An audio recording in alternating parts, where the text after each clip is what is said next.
Ekibuga Kampala akijjudde amamotoka mangi nnyo nnyini ddala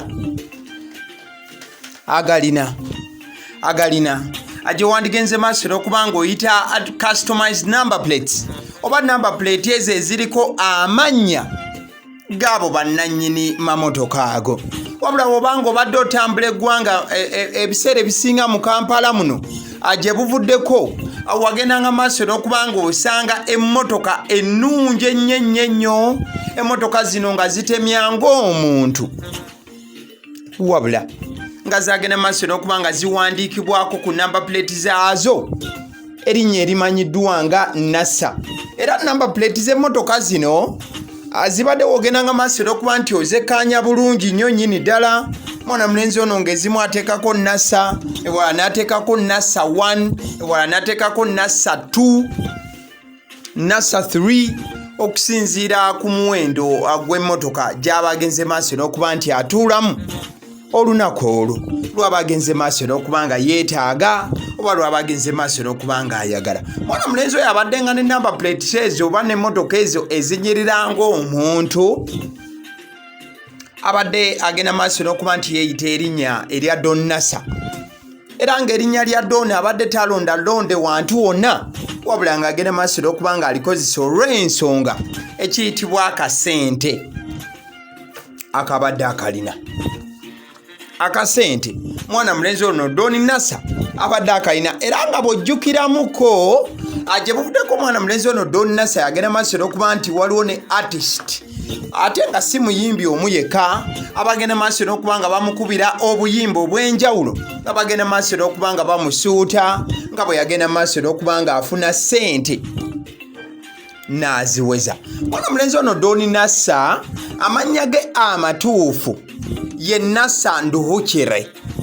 Wetwogerera ebya Don NASA byavudde from grace ne bidda to grass, oba byavudde from hero ne bidda to zero.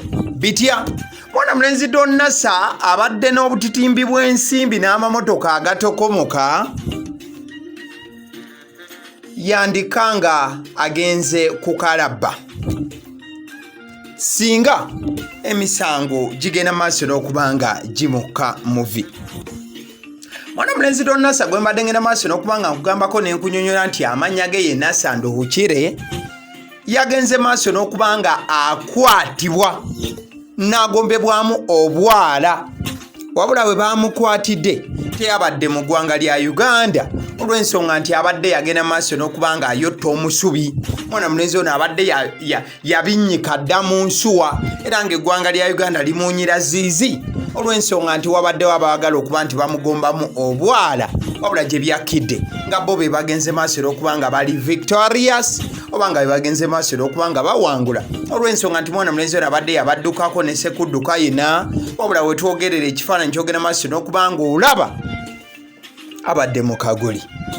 Mwana mulenzi ono yagenze maaso n'okuba nga akwatibwa, abagenze maaso n'okuba nga bamukwatira Kenya, ensi eno eyaffe gye tuliko ey'okumulirwano wano. Egimu ku misango mwana mulenzi ono mwe bagenze maaso n'okuba nti nno agimukwasa kwe kuli ogwa aggravated trafficking ate era wamu ne sexual exploitation at the same time of a minor.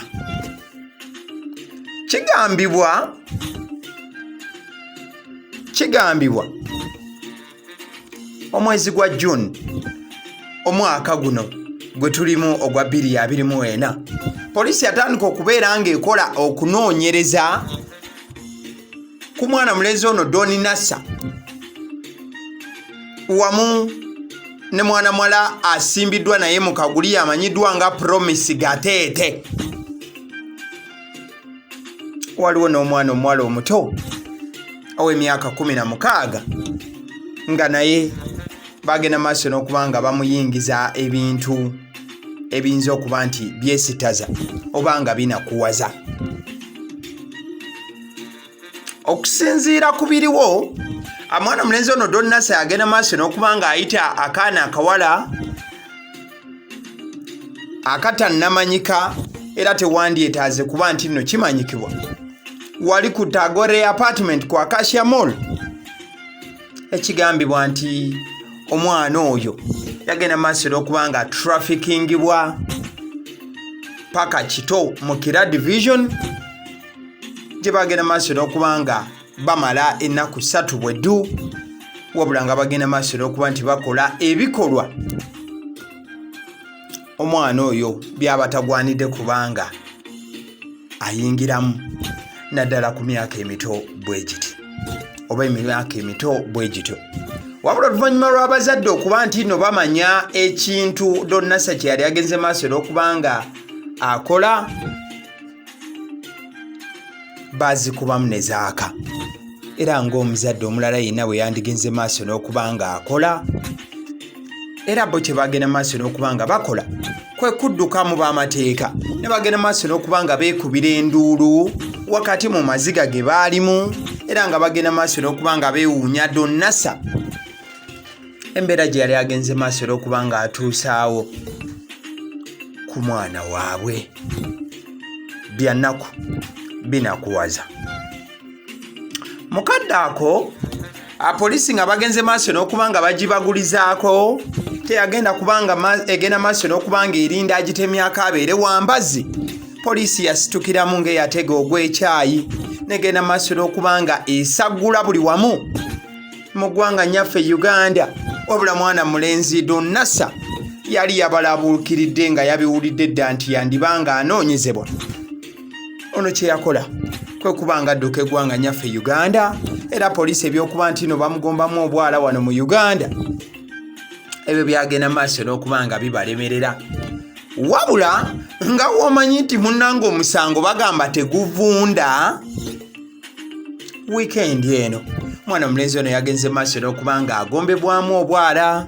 Ekifaananyi kyogenda maaso n'okubanga olaba abadde aleeteddwa ku Buganda Road Court emisango gya aggravated trafficking and sexual exploitation of a minor ne gigenda maaso n'okubanga gimusomerwa. Okusinziira ku bibadde mu kooti, omulamuzi nno wano wagambidde nti this is a capital offense and all I can do is remind you. Ekitegeeza nti mwana mulenzi ono omusango gwe yakola gwa naggomola, kyokka ekibadde kirina okubanga kimukolebwa kwe kumusindika eruzira kumeere kwa alimanda paka ng'ennaku z'omwezi 8 Okitoba waligenda maaso n'okubanga adda mu High Court agende maaso n'okubanga awera ennemba n'emisango egiyinza okumuviiramu okuteekebwa ku kalabba oba okufiirwa obulamu kubanga kino omulamuzi akimulaalikiddewo mu maaso ge ng'amuleese. Wabula ne mwana muwala oli gw'abadde naye Promise Gateete naye bamusindise ku alimanda.